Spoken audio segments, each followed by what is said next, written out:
Vamos conhecer uma história sobre uma experiência muito comum na vida de vários seres vivos.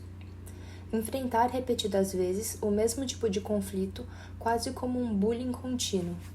Com o tempo, isso nos transforma. Ficamos mais alertas, mais tensos, às vezes até paralisamos.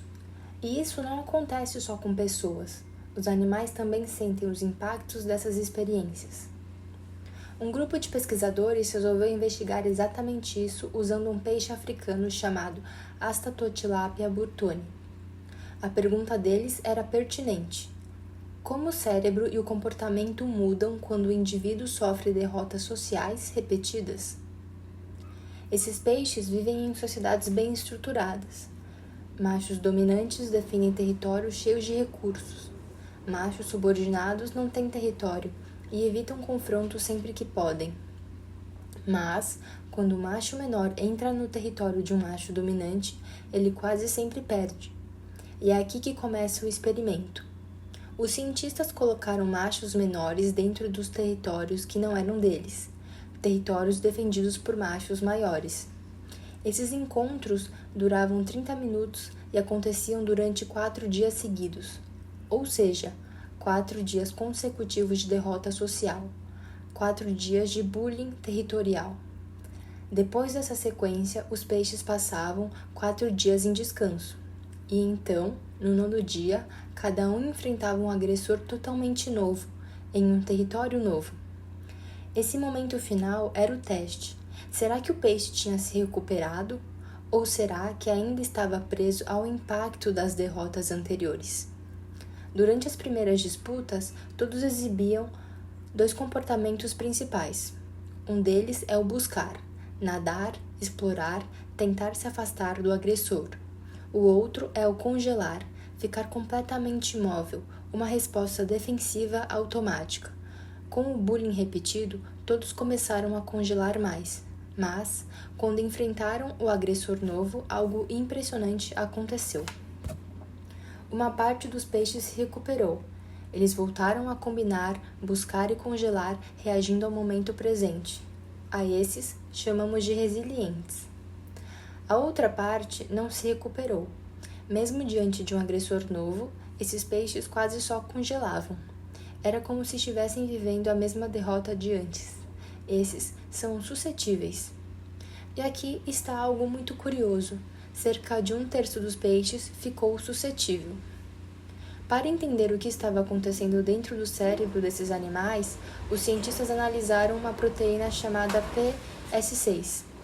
Quando um neurônio é ativado, ele produz PS6. É como se deixassem um rastro molecular dizendo que participaram desta resposta. Assim, os pesquisadores conseguiram criar um mapa de quais regiões do cérebro foram ativadas pela última derrota. Esse mapa revelou uma rede inteira de áreas envolvidas no comportamento social. Vamos imaginar esse cérebro por dentro, como se estivéssemos passeando por ele. No telencéfalo existe o DM, uma região que reage à ameaça e emoção, funcionando como uma espécie de amígdala dos peixes. O DL e partes do DC ajudam a relacionar a experiência com o ambiente, algo parecido com a função do hipocampo em nós.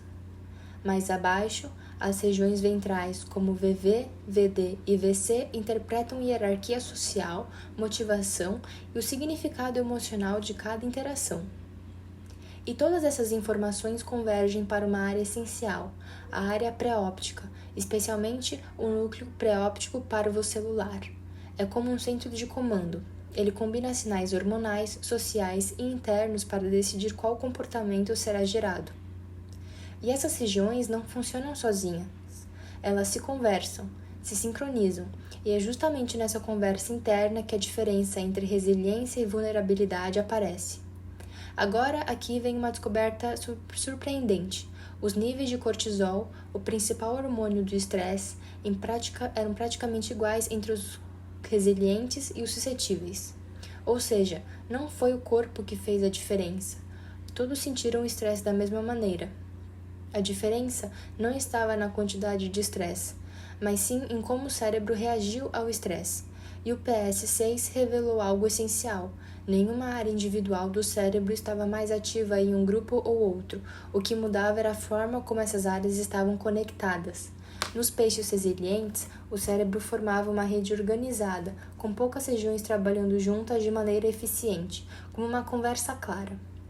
Nos suscetíveis, muitas regiões ativavam ao mesmo tempo, criando uma hiperconectividade caótica, como uma sala cheia de pessoas falando ao mesmo tempo, sem que ninguém se entenda direito.